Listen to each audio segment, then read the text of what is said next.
나는 내 삶을 설명할 때 언제나 산의 냄새부터 말한다. 한백산 자락, 무진골이라 부르는 골짜기. 소나무가 비자나무처럼 어둡게 솟고 바람이 계곡을 지나며 물비늘을 흔드는 곳. 우리 집은 기와를 얹은 한옥이었고 장독대엔 매년 장이 익어 마당 가득 콩, 비린내와 짠 냄새가 번졌다. 겨울이면 아궁이의 불길이 온도를 덮이곤 했고 나는 항상 그 따뜻함 속에서 이 세상보다 두툼한 무언가의 손길을 느끼곤 했다.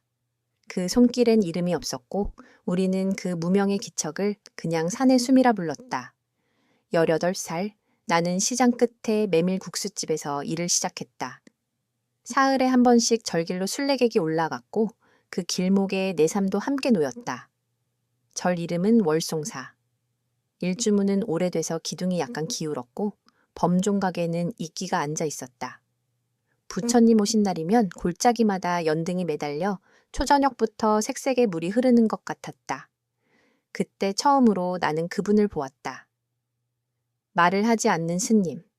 모두가 무연이라 불렀다. 연이 없다는 뜻이라며 누군가 비웃었고 누군가는 모든 것과 연이 있다는 역설이라며 속삭였다. 무연 스님은 말을 대신해 눈을 사용했다.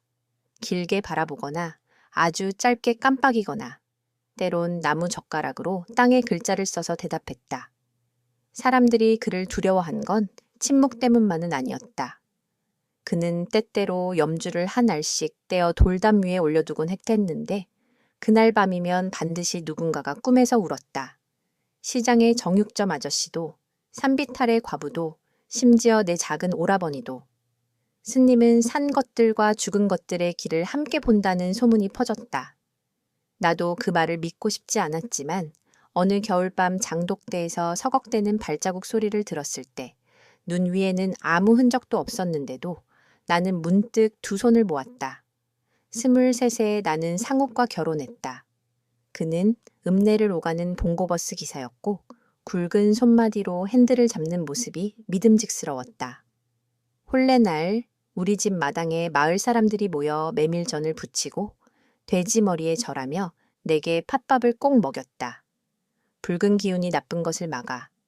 시어머니 윤 씨는 굳은 표정으로 내 입에 팥을 떠넣었다. 그녀는 바람에 흔들리는 대나무처럼 똑바르고 늘 내 손짓을 끝까지 따라왔다. 어제 장독대 뚜껑을 비스듬히 덮었더구나. 그런 사이로 바람이 들어가면 소금물이 숨을 쉬지 못해. 그녀의 말투엔 꾸짖음보다 지키려는 마음이 더 컸다. 나는 그런 그녀를 처음엔 무서워했고 나중엔 배웠다. 결혼하고 반년쯤 지나 도윤이 태어났다. 3-7일을 지내는 동안 방 안엔 쑥냄새가 가득했는데 문 밖에서 누군가의 기척이 서너 번 머물다 갔다. 상욱은 그걸 그냥 고양이라 했지만 나는 알 수 있었다. 그 밤 바람이 아닌 것이 대청마루를 지났다. 도윤은 잠에서 깨어 울지 않고 허공을 보며 방긋 웃었고 나는 이유 없이 울컥해 그 작은 발을 감싸 쥐었다. 얘 누구 보고 웃니? 낮게 물었을 때 방문 밑으로 은은한 등불빛이 지나갔다. 다음 날 마당 돌담 위에서 다른 나무 염주 하나를 발견했다. 그건 마치 누가 여기에 다녀갔다는 점처럼 깨끗이 닦여 반짝거렸다. 그 다음 해에 나는 국수집을 새로 냈다. 일주문에서 100걸음쯤 아래 느티나무 그늘이 드리운 자리에 작은 간판을 달았다. 월송 메밀. 면수의 하얀 김이 겨울이면 손님들의 코끝으로 스며들었다. 장마철엔 국물에 다시마 향을 더했고 추석 전엔 달큰한 호박전을 곁들였다. 한여름의 오후 무연 스님이 가끔 홀로 내려와 구석자리에서 국수를 비웠다. 그는 젓가락을 이마 가까이 들어 올렸다가 다시 낮게 내려놓는 습관이 있었다.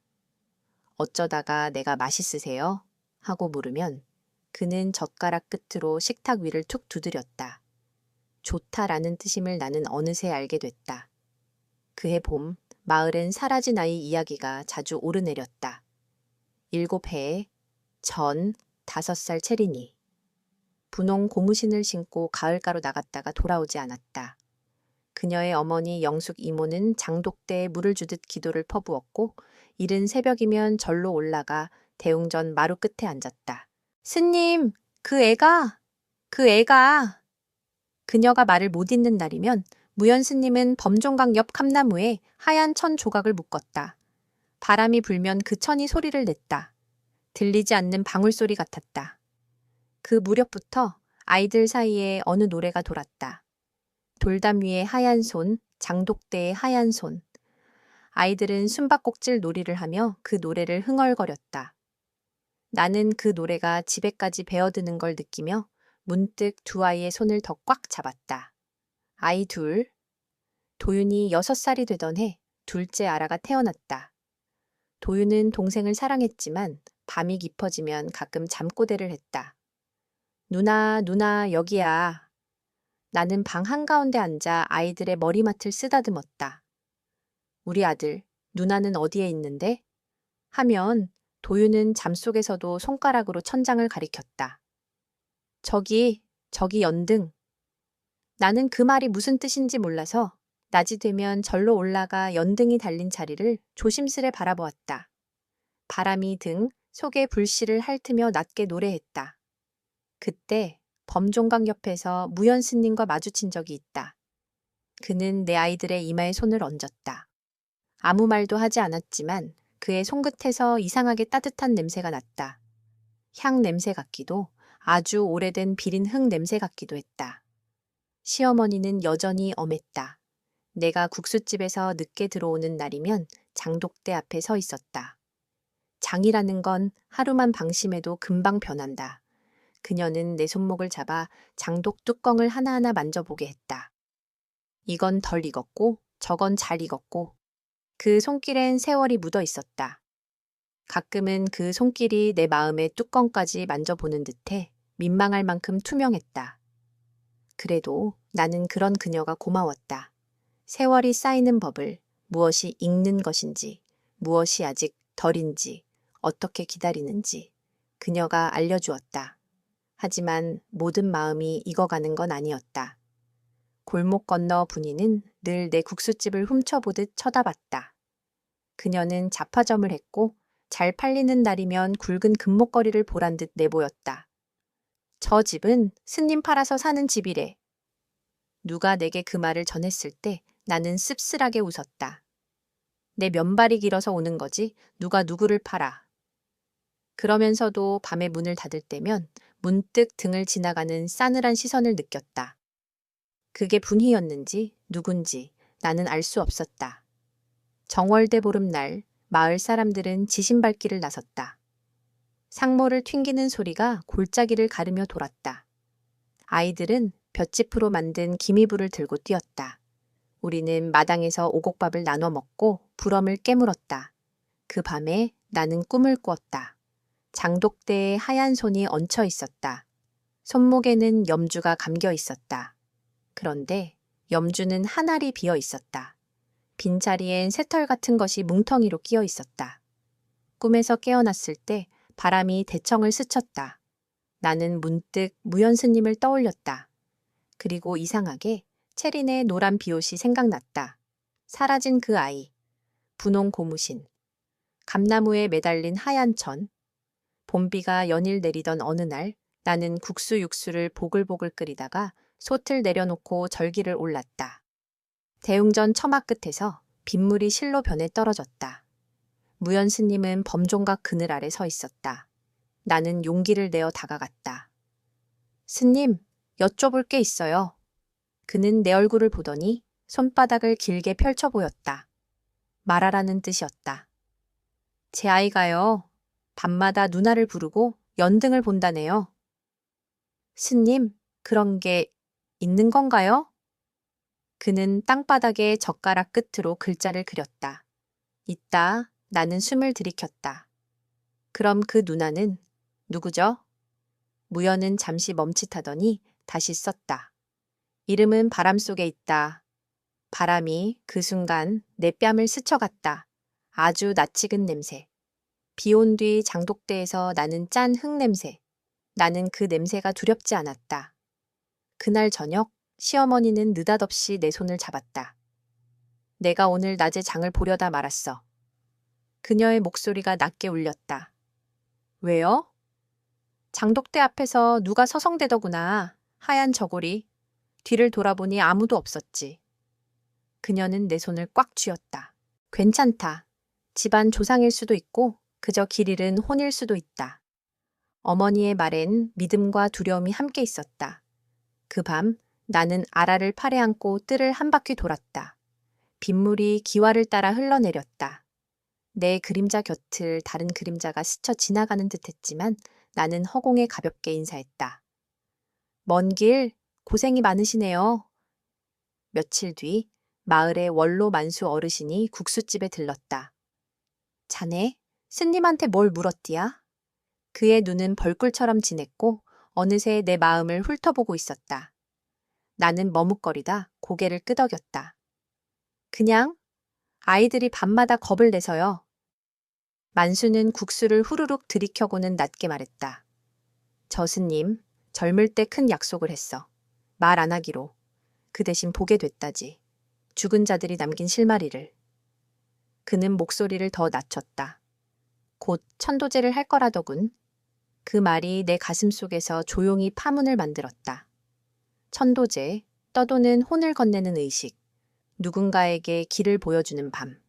나는 그 밤이 우리 집 앞마당까지 올까 묘하게 설렘과 두려움을 함께 느꼈다. 한편 분이의 혀는 더 길어졌다. 그 집은 귀신 장사야. 그녀는 잡화점 앞에서 수군거렸다. 스님이랑 눈짓으로만 이야기하고 밤마다 마당을 맴돈대. 나는 들은 척하지 않았다. 그러나 언젠가 그녀가 내게 들으라는 듯 내뱉은 말은 오래 남았다. 남편이 밤길 운전하는 날 누구랑 눈 맞추는지 아나? 그 말은 돌멩이처럼 내 가슴에 떨어졌다. 집으로 돌아와 상욱에게 물었다. 우린 괜찮지? 그는 늘 그랬듯 성실한 눈으로 나를 보았다. 뭐가? 그냥 내가 너무 산에 기대는 건 아닌가 해서. 상욱은 한숨 섞인 웃음을 지었다. 넌 늘 산과 절 사이에 서 있었지. 근데 그게 우리를 망친 적은 없어. 그의 말은 따뜻했지만 나는 문득 그 말의 그림자를 보았다. 산과 절, 그 사이. 나는 늘 그 경계 위에 서 있었다. 초여름, 가을가에 물색이 맑아졌다. 아이들은 수초를 뜯어 물총놀이를 했다. 나는 국수집 문을 닫고 잠시 가을께 앉았다. 그리고 거기서 그것을 보았다. 작은 손목뒤. 물에 불어 연죽처럼 부드러워진 천 조각에 바래진 구슬이 달려 있었다. 염주의 일부 같았다. 한 알이 비어있던 꿈속 그 염주와 닮았다. 나는 그것을 조심스레 주워들고 마른 수건으로 감싸 품에 넣었다. 햇빛이 물 위에서 부서졌다. 그때 누군가의 그림자가 내 어깨를 덮었다. 돌아보니 무연 스님이었다. 그는 내 품에 든 것을 알아본 듯 잠깐 눈을 감았다가 떴다. 그리고 손바닥을 펼쳐 보였다. 빌려 달라는 뜻. 나는 고개를 끄덕였다. 그가 그것을 받아들고 돌담 위에 올려두었을 때 바람이 불었다. 감나무의 잎이 뒤집히며 은빛을 한번 번쩍였다. 스님은 염주 조각을 가만히 바라보다 마치 빠진 한 알의 자리를 손끝으로 어루만지듯 허공을 쓸었다. 그러고는 범종각 쪽으로 걸어갔다. 나는 그 뒤를 따라 몇 걸음 갔다가 멈췄다. 대웅전 마룻바닥에 비가 말라가는 자리. 그 옆에서 스님은 나무젓가락으로 나무판에 글자를 새기고 있었다. 이름이었다. 나는 그 이름을 읽고 다리가 풀리는 것을 느꼈다. 채린. 그날 밤 집으로 돌아와 아이들을 재우고 마당에 나갔다. 장독대 뚜껑을 하나하나 만지며 시어머니가 내게 가르쳤던 방식대로 각각의 숨을 점검했다. 어느 장독 위엔 작은 물방울이 앉아 있었다. 마치 누군가 잠시 손을 얹고 간 자리처럼 나는 그 물방울을 손등으로 닦아내며 속삭였다. 나는 준비가 됐어요. 누구에게 하는 말인지도 모른 채 산이 숨을 쉬었다. 달빛 아래 감나무 잎이 마루 끝 그림자가 그리고 내 심장 안쪽의 낡은 종소리 같은 것이 모두 함께 천천히 흔들렸다. 다음 새벽 나는 평소보다 더 일찍 절로 올랐다. 연무가 골짜기를 채우고 물안개가 가을을 덮었다. 대웅전 앞에 무연 스님이 서 있었다. 그의 발치엔 작은 나무판이 놓여 있었고 그 위에 내가 본 이름들이 줄줄이 새겨져 있었다. 채린, 장섭, 옥단. 마치 누군가가 돌아와야 할 순서를 적어둔 명단처럼. 그는 나를 보더니 아주 천천히 고개를 끄덕였다. 그리고 젓가락으로 내 발치에 한 글자를 썼다. 길.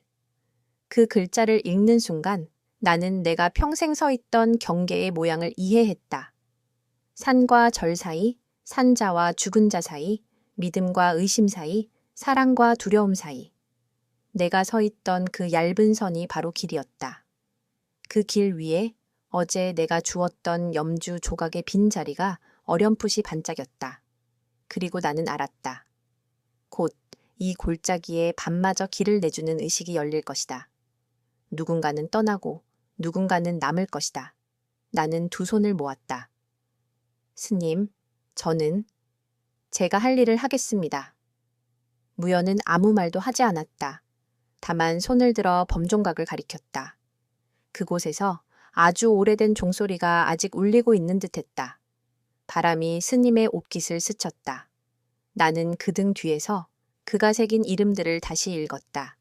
하나씩, 한 글자씩 허공에 따라 쓰듯 마지막으로 내 입에서 소리 없이 새어나온 이름은 이상하게도 내 목구멍에서 오래 울렸다. 채린. 그리고 그 순간 먼 곳에서 아이 웃음소리가 아주 잠깐 들린 것 같았다. 나는 돌아서서 절기를 내려왔다. 집으로, 장독대 있는 마당으로, 아이들이 숨쉬는 방으로. 내 이야기는 그 이름에서 다시 시작되고 있었다. 천도제가 열린다는 소식이 퍼지자 골짜기의 공기가 달라졌다. 새벽 물안개가 가을을 타고 올라와 장독대까지 차올랐다가 해가 떠오르면 숨어드는 모습이 마치 누군가의 숨결 같았다. 나는 국수집 문을 반쯤 열어둔 채 상위에 흰 보자기와 쌀, 정주, 마른 대추를 차곡차곡 올려놓았다. 시어머니는 새로 삶아낸 흰 수건을 마당의 대나무 장대에 널고 있었다. 천도제에는 흰 게 좋다. 뜻이 맑아. 그녀는 말끝을 닦듯 조용히 덧붙였다. 사람들이 많이 올 거다. 마음이 흔들리지 말거라. 하나둘 손님이 들렀다. 산을 타다 내려온 노인들은 오늘 밤 종소리 멀리 갈 기다 하며 점심으로 메밀국수를 주문했고 아낙네들은 아이들 손을 이끌고 와 따뜻한 면수를 마셨다. 자파점 분이는 문턱에 발만 얹고 안을 기웃거리다 눈이 마주치자 희죽 웃었다. 오늘도 스님 오시겠네. 국수 한 그릇 값으로 홍까지 건너 보내준다지? 나는 웃음으로 넘겼다. 분희 씨도 오세요. 염주한 알값 받지 않으니. 내 말에 멈칫하던 그녀는 어깨를 으쓱하고 떠났다. 그 뒷모습을 보는 순간 마음속 어딘가가 바스락거렸다. 나쁜 생각이 아니라 오래된 의심의 껍질 같은 것. 나는 고개를 저었다. 오늘은 흔들리지 말자. 오후가 기울 무렵 나는 아이들을 데리고 절로 올랐다.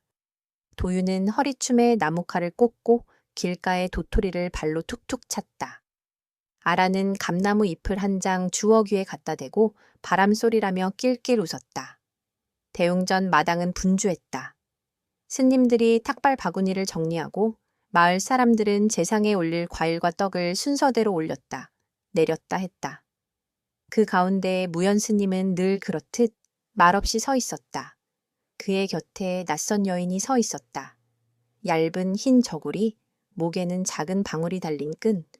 사람들은 그녀를 청분제당이라 불렀다. 산 아래 큰 길에서 불러오는 무녀였다. 스님의 침묵과 무녀의 얇은 방울줄, 둘은 기묘하게 어울렸다. 한쪽은 아무 소리도 내지 않고 한쪽은 바람만 스쳐도 소리가 났다. 시어머니는 그 광경을 보며 잠시 인상을 찌푸렸다. 절에서 무당이 앞자리에 서는 건 보기 드문 일이지. 그녀의 말에 만수 어르신이 어깨를 펴며 답했다. 길을 내는 일엔 길을 아는 이가 필요해. 말없는 스님과 소리로 걷는 무녀, 둘 다 오늘은 길잡이겠지. 그 말이 내 귀에 들어와 오래 맴돌았다. 길, 나는 어제 내가 밟았던 그 글자를 떠올렸다. 길 위에서 어긋나는 건 자기 발의 각도일 뿐 길 자체는 움직이지 않는다는 것을. 그날 늦은 오후 상욱이 버스를 세워두고 절로 올라왔다. 그는 내게서 국수 냄새를 맡고는 입술 끝으로만 웃었다. 마을 사람들이 전부 여기에 있네. 오늘 밤은 모두 함께 있어야 해. 내가 그렇게 말하자 그의 눈동자가 잠시 흔들렸다. 네오도 거기 있겠지? 응? 나는 단단히 고개를 끄덕였다. 그때 뒤에서 분이가 어색한 웃음을 붙잡은 채 다가왔다. 기사님, 밤길 조심하세요. 산은 오늘 좀 살아있어요. 상욱은 고개를 끄덕이며 예의로 답했지만 나는 그녀의 눈빛이 내 어깨 너머 무연 스님에게 닿는 것을 보았다. 그 얕은 빛이 물 위 기름막처럼 번졌다 사라졌다. 해가 완전히 넘어가기 전 시어머니와 나는 집으로 돌아와 제상에 올릴 나물들을 다졌다. 들기름과 간장을 아끼지 않고 섞어 눅진하게 묻혔다. 장독대에선 소금의 숨이 올라와 은빛 방울로 맺혔다. 나는 뚜껑을 열어 살피며 나지막이 물었다. 어머니, 무녀가 앞에 서는 걸 불편해하셨어요? 그녀는 칼을 멈추지 않은 채 대답했다. 불편한 게 아니라 낯설어서. 나는 절과 장독 사이로만 살아왔지. 무녀의 노래는 가끔 너무 가깝게 들어오거든. 그녀가 나를 보았다. 너는? 저는 오늘은 둘 다 필요하다고 느껴요. 그 말이 내 입에서 나온 순간 내 안에 작은 문 하나가 열리는 소리가 났다. 내가 누군가의 풍습을 빌려오는 게 아니라 나 스스로 길 위에 서는 소리였다. 해가 떨어지고 달빛이 감나무 잎 위를 천천히 옮겨 다닐 때 우리는 다시 절로 향했다. 마당에는 흰 등불이 띄엄띄엄 켜졌다. 법고 소리는 나무 속을 두드리는 것처럼 낮고 둔탁했다. 사람들의 기침 소리마저 작아졌다. 무연 스님이 앞으로 걸어 나오자 무녀의 방울이 한 번 울렸다. 가늘고 길게, 그러나 멀리까지 닿는 소리였다. 그는 대웅전 앞 돌판에 얇은 모래를 고루 뿌렸다. 무녀는 모래 위에 흰 쌀을 한 줌씩 뿌리며 길을 밝힐 등불이라 중얼거렸다. 머리 위에서 가미피 산들거렸다. 나는 손을 모았다. 내 손바닥 사이로 따뜻한 숨이 고였다. 그때 영숙 이모가 다가와 내 소매를 잡았다. 체린의 어머니. 그녀의 손은 늘 상처투성이었다. 그녀는 내 손을 쥐고 떨리는 목소리로 물었다. 그 염주 조각 아직 스님이 갖고 있니? 네. 돌담 위에. 오늘 그걸로 아이를 불러줄까? 그녀의 눈동자 안쪽에서 수십 번의 새벽이 흘렀다. 나는 고개를 끄덕였다. 여기 있어요. 나는 품에서 다른 것을 꺼냈다. 오늘 낮에 시어머니의 장독대 아래에서 발견한 작은 천 주머니, 마른 대추 세 알과 머리카락 한 가닥, 그리고 발행구슬 하나가 들어 있었다. 이건? 영숙 이모가 숨을 멈췄다. 우리 집 장독대에서도 이런 걸 몇 번 봤어. 아이를 지키려고 엮어놓은 것들. 그런데 때론 길을 막을 때도 있어. 그녀의 말은 자책과 의심의 가시를 함께 품고 있었다. 무녀가 우리 쪽으로 다가왔다. 밤이 깊어집니다. 그녀의 눈빛은 고요했다. 아이를 부르려면 길 위에 얽힌 실을 먼저 풀어야 해요. 무녀는 내 손에서 천 주머니를 받아 조심스럽게 열고 모래 위에 있는 쌀 한복판에 대추를 하나씩 내려놓았다. 그리고 머리카락을 양손으로 모아 살풀이하듯 부드럽게 흔들었다. 방울이 단 한 번 울렸다. 무연 스님은 그 앞에서 염주 조각을 들어 보였다. 빠진 한 알의 빈자리, 그 빈자리가 오늘 밤의 입구처럼 보였다. 사람들의 숨이 얕아졌다. 나는 아이들을 뒤로 물렸다. 시어머니가 아라를 품에 안고 도윤의 손을 잡았다. 도윤이 내 손목을 슬쩍 당겼다. 엄마, 누나를 보면 인사할까? 그 목소리가 내 가슴 깊은 곳을 흔들었다. 응? 나는 고개를 끄덕였다. 보고 싶다고만 말하자. 도윤이 눈을 감았다 뜨며 중얼거렸다. 근데 아빠는 왜 2명이야? 뜻밖의 말이었다. 2명? 학교에서 애들이 그래. 우리 아빠는 밤에 산에서 일하는 아빠, 낮에 버스 모는 아빠래. 엄마가 산을 좋아해서 아빠도 둘이라고. 그의 말은 장난처럼 들렸지만 나는 그 속에서 아이가 만든 은유를 보았다. 아이에게 아버지는 한 사람의 얼굴만이 아니라 우리 집에 드나드는 기류와 소리, 밤과 낮의 두 얼굴이었다. 나는 미소를 지으며 그의 손등을 쓰다듬었다. 아빠는 하나야. 다만 우리 집은 아빠 말고도 우리를 지켜보는 어른이 많지. 스님? 그래. 산도, 스님도. 가끔은 우리가 눈을 감을 때만 보이는 어른들도 있어. 도윤은 고개를 끄덕였다. 그럼 난 인사 2번 할래. 그 대화는 내 마음에 작고 맑은 우물을 만들었다. 잠시 후 무녀의 노래가 시작됐다. 말보다는 숨에 가까운 소리였다. 단어와 단어 사이에 긴 공백이 놓였고 그 사이로 바람이 들락거렸다. 무연 스님은 모래 위에 나무 젓가락으로 원을 그렸다. 아주 큰 원, 그 안에 또 하나의 작은 원, 다시 그 안에 작은 점. 그는 작은 점 위에 염주 조각을 올려두었다. 방울 소리가 멈추고 법고 소리도 낮아졌다. 사람들의 기침 소리마저 그쳤다. 나는 어둠이 한 겹 더 쌓이는 것을 보았다. 그 어둠 속에서 아주 가느다란 손이 모래 위를 쓸고 지나갔다.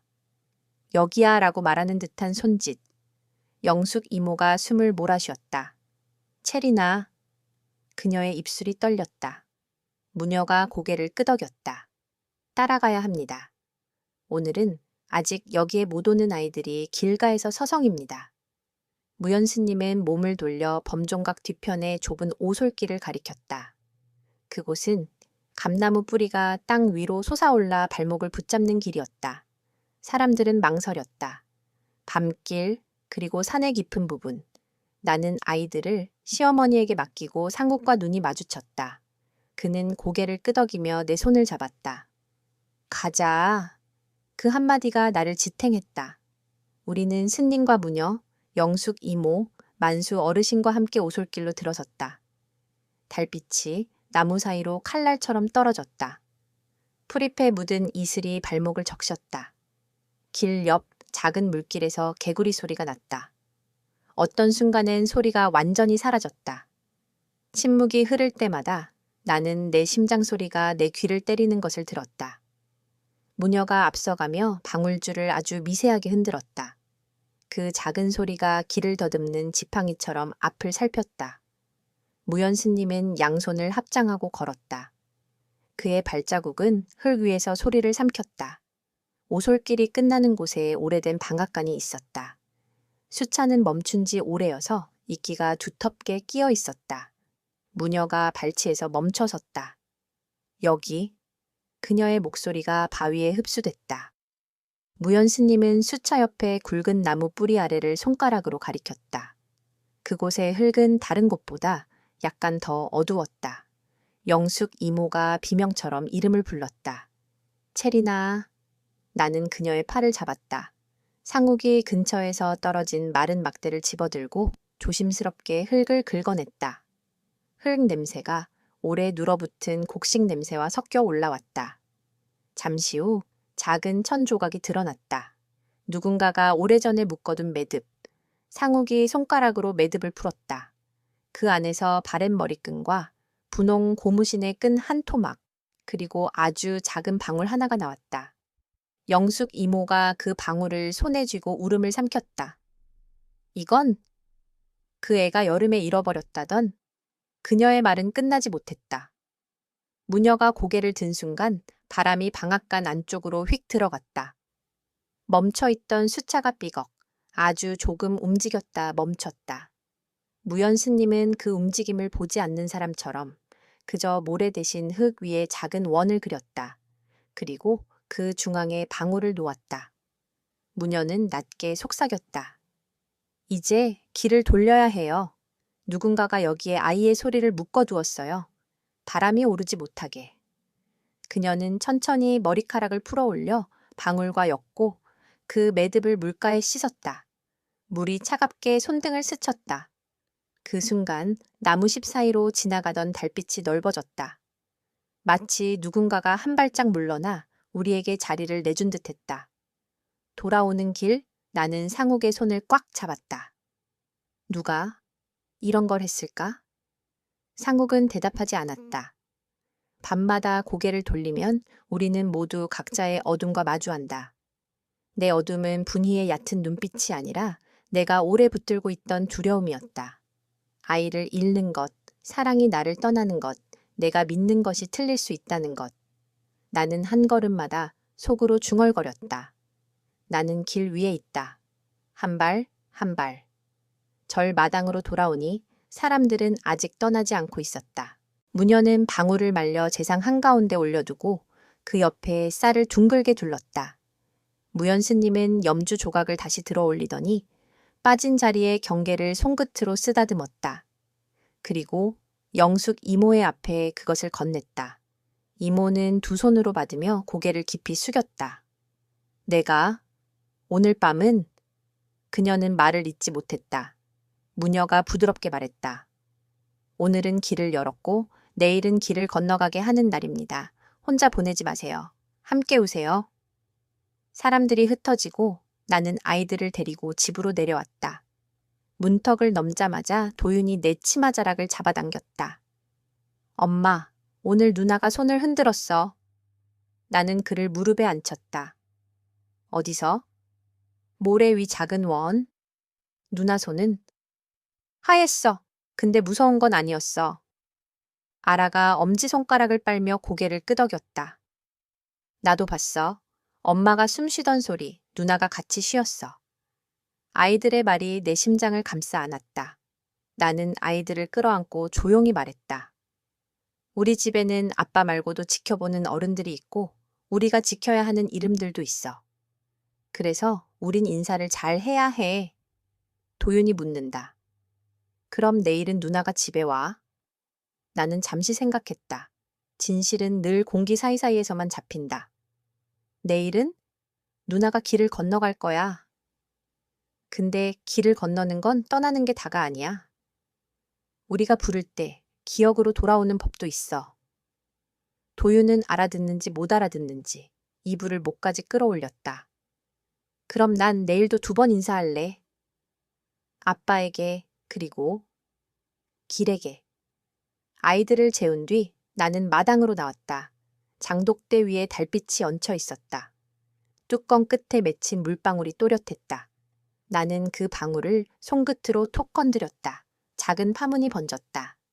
오늘 밤 방앗간에서 본 방울이 잠깐 흔들리던 순간처럼 어둠을 갈라 소금 냄새가 올라왔다.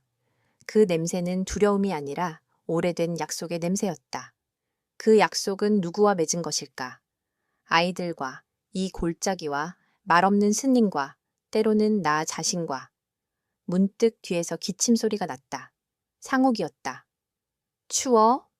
그는 내 어깨에 얇은 겹저고리를 걸쳐 주었다. 잠이 안 와. 나도. 우리는 잠시 말이 없었다. 오늘 너랑 같이 걸으면서 내가 몰랐던 내 얼굴을 봤어. 상욱이 조심스럽게 말했다. 어떤? 누군가를 놓아 보내는 얼굴. 붙잡는 게 아니라 길을 보여주는 얼굴. 그의 말이 내 눈가를 뜨겁게 만들었다. 난 아직 잘 모르겠어. 붙잡는 게 사랑인지 보내는 게 사랑인지. 그가 웃었다. 둘 다겠지. 낮의 아빠랑 밤의 아빠가 같은 사람인 것처럼. 우리는 동시에 웃었다. 그 웃음은 짧고 조용했고 그러나 오래 머물렀다. 밤하늘에 별이 몇 개 박혀 있었다. 바람이 지나가며 감잎을 한 장 떼어 내 발등 위에 올려놓았다. 나는 그 잎을 줍지 않았다. 내일 또다시 절로 오를 것이다. 무녀의 방울은 한 번 더 울릴 것이고 무연 스님은 모래 위에 마지막 원을 그릴 것이다. 그리고 우리는 누군가의 이름을 부를 것이다. 이름을 부르는 일은 살과 뼈를 흔드는 일이지만 동시에 우리를 살게 하는 일이다. 나는 손바닥을 하늘로 펼쳐 보였다. 아무것도 올라오지 않았지만 분명히 무언가가 내 손 위에 앉아 있었다. 이름도 체중도 나이도 없는 무언가. 그것을 나는 오늘 밤만큼은 감히 사랑이라 불러도 될 것 같았다. 아침 공기가 유리처럼 맑았다. 물 한 개가 골짜기에서 올라오다 장독대의 둥근 어깨에 걸려 얇게 흩어졌다. 나는 새로 빨아 삶은 흰 수건을 대문 위에 길게 걸고 부엌에서 떡쑥을 다져 인절미에 묻힐 콩가루를 볶았다. 시어머니는 가느다란 솔가지를 묶어 대청마루를 쓸었다. 오늘은 마음을 가볍게 하자. 그녀가 말했다.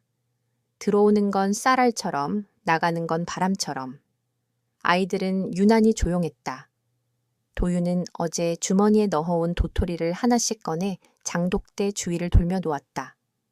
누나가 밟지 않게 길 만들기. 아라는 내 치마 자락을 잡고 따라다니다 갑자기 멈춰섰다. 엄마, 오늘 나는 울지 않을 거야. 대신 손을 크게 흔들 거야.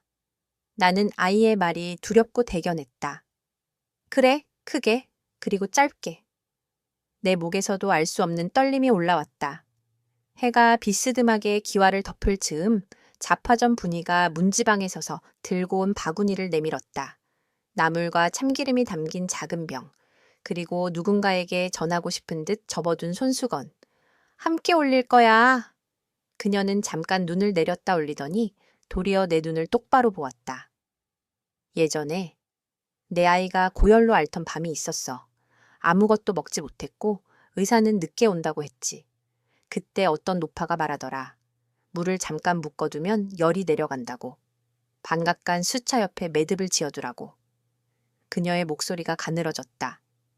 아마 내가 묶던 그 매듭이 누군가의 소리도 함께 묶었을지 몰라. 말끝이 흙으로 가라앉았다. 나는 고개를 끄덕였다. 오늘은 함께 풀어요. 그녀의 눈시울이 번들거렸다.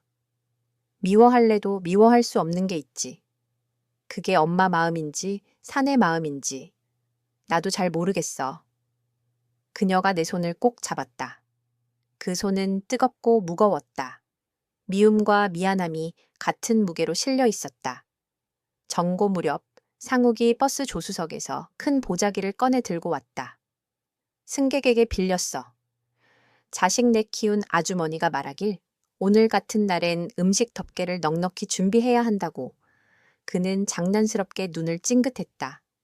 나는 그 웃음을 받는 동시에 가슴 어딘가에서 작고 서늘한 물결이 이는 것을 느꼈다.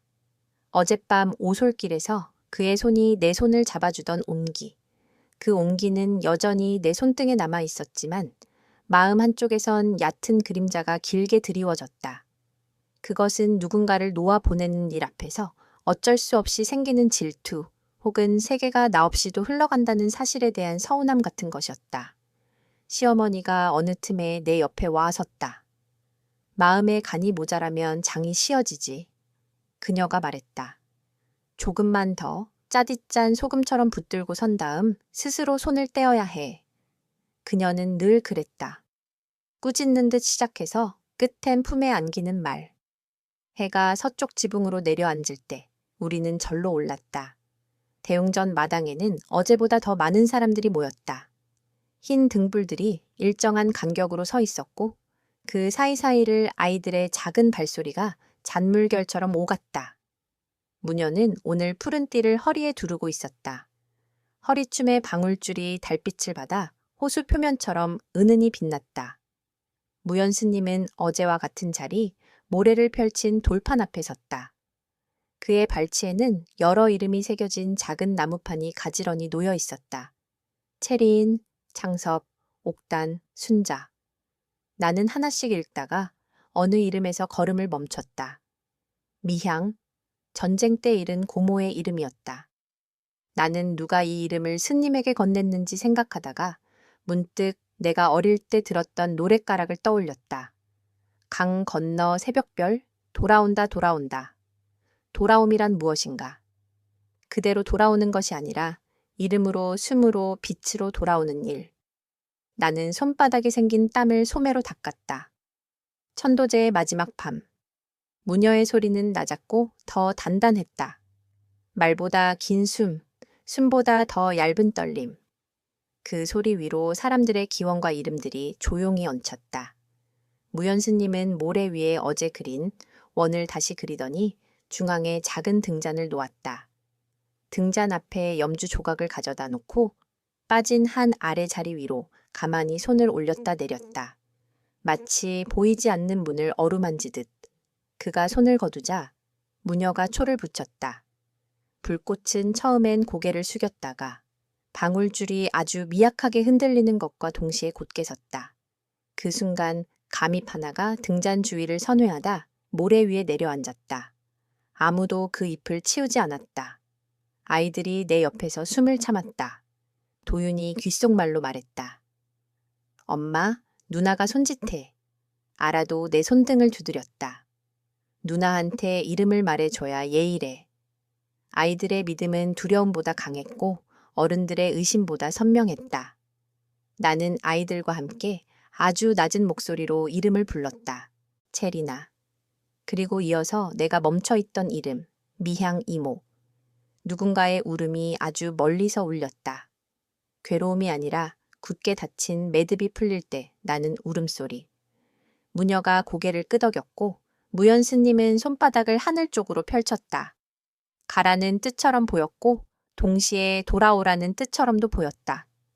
나는 그 두 의미가 사실 하나의 움직임임을 알 것 같았다. 건너가기에야 비로소 돌아올 수 있는 길. 영숙 이모가 앞으로 나와 등잔 앞에 무릎을 꿇었다. 그녀는 어제 방앗간에서 찾아낸 작은 방울을 두 손으로 받쳐 들었다. 체리나, 그녀는 말했다. 나는 너를 내 장독대에 숨겨두려 한 적이 있다. 세상 바람이 너를 데려갈까봐 내가 가진 소금으로 너를 말리려 한 적이 있다. 그게 엄마의 사랑이라 믿었지만 아마도 그건 내 욕심이었겠지. 오늘 나는 그 소금을 풀어준다. 너는 내 물길로 가라. 그녀가 방울을 등잔 옆에 내려놓고 소매로 눈을 훔쳤다. 무녀는 조용히 방울줄을 당겨 떨림을 멈췄다. 그러자 등잔불이 잠깐 흔들렸다가 다시 안정되는 것이 보였다. 그 짧은 흔들림 속에서 누군가가 손을 흔들고 멀어지는 뒷모습이 스쳤다. 제의는 오래지 않아 끝났다. 그러나 끝났다는 말은 언제나 어울리지 않는다. 어떤 일들은 끝나면서 시작되기 때문이다. 사람들은 서로 손등을 맞부딪히며 낮게 인사를 나눴다. 평안하시라. 잘 가거라. 말들이 서로 반대편으로 흘러가며 겹쳤다. 무녀는 방울을 조심스레 천주머니에 넣어 영숙 이모에게 건넸다. 이건 집에 두지 마세요. 내일 물에 띄어 흘려보내요. 무연스님은 염주 조각을 내게 건넸다. 그는 땅에 젓가락 끝으로 한 글자를 썼다. 덜, 그리고 그 옆에 익음. 덜 익은 것과 익은 것, 그 사이의 온도. 나는 웃음이 났다. 알아요. 더 기다릴게요. 사람들이 흩어진 뒤 분이가 조용히 다가왔다. 미안했어. 그녀는 내 앞에 바구니를 내려놓았다. 거기엔 작은 양은잔 2개와 말린 대추가 5알 있었다. 아이를 살리고 싶단 마음 하나였는데 그 마음이 누군가의 길을 막을 수도 있다는 걸 오늘 깨달았어. 나는 고개를 끄덕였다. 우리 모두 배우면서 살아. 그녀는 한숨을 내쉬었다. 너희 집 국수는 스님이 아니라 네가 맛있게 만드는 거였더라. 그 말이 잘못된 칭찬처럼 들리지 않아서 좋았다. 우리는 나란히 서서 대웅전 처마 끝에 매달린 물방울들이 떨어지는 걸 보았다. 물방울은 때 지어 떨어지지 않았다. 각자 때를 알고 하나씩 떨어졌다. 떨어지는 순간만큼은 서로를 방해하지 않았다. 다음 날 새벽 우리는 가을가로 갔다. 물 위에 작은 오색등을 띄웠다. 아이들에게 각자 이름을 하나씩 맡겼다. 도유는 용기, 아라는 기억. 나는 길이라 쓰여있는 나무 조각을 실로 묶어등 밑에 달았다. 물은 조용히 흐르며 우리의 등을 지나갔다. 해가 언덕 위에 올라오자 물빛이 넓어졌다. 영숙 이모가 방울을 물 위에 올려놓았다. 방울은 잠깐 떠 있다가 가볍게 방향을 틀며 아래로 흘렀다. 이모는 울지 않았다. 대신 허리를 곧게 펴고 두 손을 모았다. 가거라. 그녀의 목소리가 단단했다. 분이가 조용히 내 손을 잡았다. 고맙다. 우리 모두한테 고맙자. 내가 대답했다. 절과 마을의 시간은 서서히 제자리로 돌아왔다. 그러나 돌아온 제자리는 예전과 조금 달랐다. 국수집에선 낮은 웃음이 더 오래 머물렀고 장독대의 뚜껑은 손끝이 닿기 전에 먼저 내 손을 알아보는 것처럼 부드러워졌다. 상욱은 밤 운행을 마치면 새벽에 내 국수집 앞을 잠깐 서성거렸다. 국수 냄새만 맡고 갈게. 그는 늘 그렇게 말했지만 나는 그 말 안에서 괜찮니라는 안부를 들었다. 어느 날 밤 나는 그가 무녀와 길가에서 짧게 대화를 나누는 것을 보았다. 마음 한쪽에서 소금덩이가 갑자기 녹아내리는 듯했다. 질투는 불시착한 새처럼 가슴을 헤집고 들어왔다. 집에 돌아와서도 그 그림자는 떠나지 않았다. 시어머니가 내 옆에 앉았다. 질투는 장독안의 거품 같아. 거품을 다 걷어내면 장은 더 맑아지지. 그러나 거품을 장이라고 착각하면 결국 장을 버리게 된다. 나는 그녀의 말을 천천히 씹었다. 다음 날 나는 무녀를 찾아가 조용히 물었다. 어제 무엇을 이야기했나요? 무녀는 웃었다. 기사님이 묻더군요. 사람을 보내는 일에 남는 사람은 무엇으로 살아야 하느냐고. 나는 대답했지요. 남은 사람은 이름을 부르며 산다고. 그제야 내 마음에 새가 날아올랐다. 나는 밤의 공기를 깊이 들이마셨다. 질투는 내가 갖지 못한 것을 향한 시선이 아니라 이미 내가 가진 것의 모양을 잊었을 때 생기는 그림자임을 알았다. 나는 내 집의 모서리, 아이들의 눈동자, 상욱의 굵은 손마디, 시어머니의 느린 손끝, 장독대의 둥근 어깨를 떠올렸다. 내가 가진 것은 이미 충분히, 그리고 과분히 여기에 있었다. 아이들에 관한 이야기. 이건 꼭 한 장을 차지해야 한다. 제의가 끝난 뒤 며칠 동안 아이들은 밤마다 서로 다른 꿈을 꾸었다. 도윤은 때때로 잠결에 누군가에게 숙제를 보여주는 것처럼 자기 일기를 펼쳐 보였다. 내 이름은 도윤. 오늘 엄마랑 장독대 숨소리를 들었어. 소금이 노래하는 소리. 나는 그 노트를 몰래 보다가 다음날 그에게 물었다. 소금이 뭐라고 노래했는데? 아이는 잠시 생각하더니 손가락으로 공기를 그렸다. 이렇게 똑똑, 똑똑. 문 두드리는 소리 같아. 아라는 더 단순하고 명랑했다. 나는 누나가 머리를 묶어줬어. 근데 머리끈이 바람으로 돼 있었어. 아이들의 말은 가끔 신학보다 정확했다. 죽음과 이별을 설명하는 대신 아이들은 소리와 바람과 묶음으로 이해했다. 그 이해는 상처 대신 결을 남겼다. 어느 주말 학교에서 가족 발표 시간이 있어 아이들이 각자 우리 가족의 전통을 말해야 한다고 했다. 도윤은 내게 물었다. 우리 가족 전통은 뭐야? 나는 잠깐 말문이 막혔다. 시어머니가 옆에서 대답했다. 우린 인사하는 집이지. 인사? 응? 오고 가는 것들에게, 보이는 것과 보이지 않는 것들에게, 장독에도, 감나무에도, 산에게도, 사람에게도. 발표날 도윤은 칠판에 인사라는 큰 글자를 썼다. 그리고 말했다. 우리 집은 인사를 잘해요. 떠나는 것들에게도 인사해요. 그래서 돌아올 때도 길을 잃지 않아요. 아이들의 손뼉 소리가 났다. 어떤 아이는 물었다. 너희 집은 아빠가 2명이래. 도윤은 씩 웃었다. 밤에 아빠랑 낮에 아빠가 같은 사람이야. 근데 우리 집에는 어른들이 많아. 산도 어른이고 스님도 어른이야. 근데 가장 큰 어른은 우리 엄마야. 그 말의 마지막 부분에서 나는 웃음을 참느라 입술을 깨물었다. 아이가 보여준 세계는 간단하고 아름다웠다.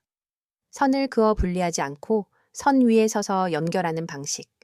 여름이 지나고 백중이 왔다. 절에서는 물 위에 등불을 띄우고 논두길마다 곡식귀가 고개를 숙였다.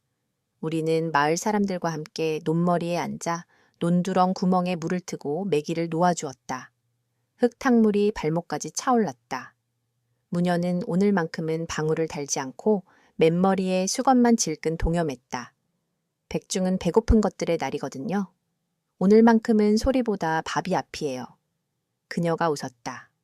무연 스님은 아이들 사이에 앉아 찰옥수수를 손으로 훑어줬다. 아이들이 노란 알을 손바닥에 받아 입에 넣었다. 스님이 나를 보며 젓가락으로 흙 위에 잠깐 무엇인가를 썼다.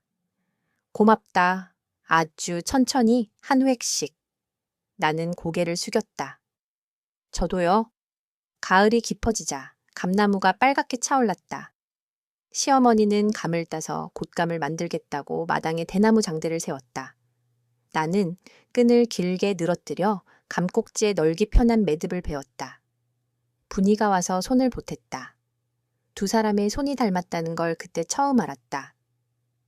일하다 잠시 쉬는 시간, 우리는 기와지붕 그늘에 앉아 감꼭지를 뜯으며 말했다. 그날 이후로 밤이 무섭지 않아졌어. 분이가 속삭였다. 나는 어둠이 덮치듯 오는 줄만 알았는데 알고 보니 밤이 먼저 우리를 알아보고 천천히 묻더라. 오늘은 어디까지 왔어? 하고. 그녀의 말에 나는 웃었다. 밤이 묻는다면 낮은 답하겠지. 거기까지. 우리 둘은 말없이 곶감 끈을 당겼다. 말보다 손이 먼저 익어갔다. 겨울이 오기 전 나는 절에 올라 작은 봉투를 무연 스님에게 내밀었다. 국수집 이익에서 조금씩 모은 돈이었다. 연등을 더 달아주세요. 아이들이 길을 잃지 않게. 스님은 봉투를 받지 않았다. 대신 내 손 위에 작은 나무굿을 하나를 올려놓았다. 염주 한 알. 어디서? 내가 묻기도 전에 그는 땅에 썼다. 감씨앗, 감나무 씨로 깎아 만든 작은 굿을. 빠져있던 자리, 이제는 채워진 자리. 나는 그 굿을 품에 넣었다. 더는 빠질 데가 없다는 다짐처럼 느껴졌다. 첫눈이 내리던 날 밤, 나는 장독대 앞에서 아이들과 함께 눈사람을 만들었다. 눈사람의 목에 감꼭지를 끼워 목도리처럼 걸어주었다. 도윤이 말했다. 엄마, 내년 봄에 이 눈사람 물이 어디로 가? 가을로 가겠지. 그럼 누나는 그 물 위에서 놀까? 그럴지도. 그럼 우리도 거기서 놀자. 우리는 함께 고개를 끄덕였다. 아라는 눈사람의 배에 작은 손자국을 남겼다. 이건 나야. 그녀가 말했다. 나는 그 말이 사랑스러워 눈사람에게도 인사를 했다. 밤새 잘 지켜줘. 나는 이제야 나를 부르는 이름을 안다. 나는 국수를 삶는 여자이자 장을 익히는 여자이고 아이들의 어머니이자 산과 절 사이의 길을 닦는 사람이다. 누군가 내게 직업이 무엇이냐 묻는다면 이렇게 말할 수도 있을 것 같다. 길지기, 길을 지키는 사람. 내가 하는 일은 특별해 보이지 않는다. 뚜껑을 덮고 끓는 물을 지켜보고 아이들의 열을 식히고 어른의 슬픔을 받아 적절한 그릇에 담아둔다. 그리고 때가 되면 내가 쥔 것을 놓는다. 놓는 일은 아직도 어렵다. 하지만 어려움이 사라지는 게 성장이라면 나는 아마 평생 자라지 못할 것이다. 그래도 괜찮다. 덜 익음과 익음 사이, 그늘과 햇빛 사이에서 오르내리는 온도의 변화를 나는 사랑한다. 그 변화가 나를 움직이고 내가 사랑하는 사람들을 조금 덜 아프게 만든다는 걸 이제는 안다. 어느 저녁, 바람이 유난히 맑던 날, 나는 절마당에서 무연 스님과 마주섰다. 그는 여전히 말하지 않았고 나는 굳이 묻지 않았다. 대신 내가 먼저 땅에 글자를 썼다. 평안, 쓰고 나서야 알았다. 그 말은 누군가에게 요구하는 인사가 아니라 내가 건너온 길에 대한 고백이었다. 스님은 잠시 내 글자를 바라보더니 바로 옆에 한 글자를 더했다. 머물 줄 아는 평안. 떠나는 법을 배운 뒤에야 비로소 머무는 법을 배우는 것. 우리는 둘 다 고개를 끄덕였다. 멀리서 바람이 범종의 귀를 스쳤다. 종은 울리지 않았지만 나는 분명히 그 소리를 들었다. 이름도 나이도 무게도 없지만 희한하게 분명한 소리. 내 손바닥 위에서, 내 아이의 머리칼 위에서, 장독대의 둥근 어깨 위에서 동시에 울리는 소리. 집으로 돌아가는 길, 나는 아이들과 함께 감잎을 한 장씩 주었다. 집 앞에서 우리는 그것들을 장독대에 올려두고 작은 목소리로 인사했다. 다녀왔습니다. 밤은 우리의 인사를 듣고 대답 대신 깊은 숨 한 번 내쉬었다. 그리고 그 숨이 골짜기 아래까지 조용히 흘러내렸다. 나는 그 숨을 따라 한동안 서 있었다. 살아있는 것과 떠나간 것, 말하는 것과 침묵하는 것, 붙잡는 것과 놓아보내는 것. 그 사이를 잇는 얇고 단단한 길 위에 오늘도 내가 서 있었다. 내 발바닥에서 올라오는 온기가 내가 서 있는 이유였다. 나는 내 두 손을 모아 아무에게도 들리지 않는 목소리로 말했다. 잘 가라, 잘 있어라, 그리고 잘 살아라.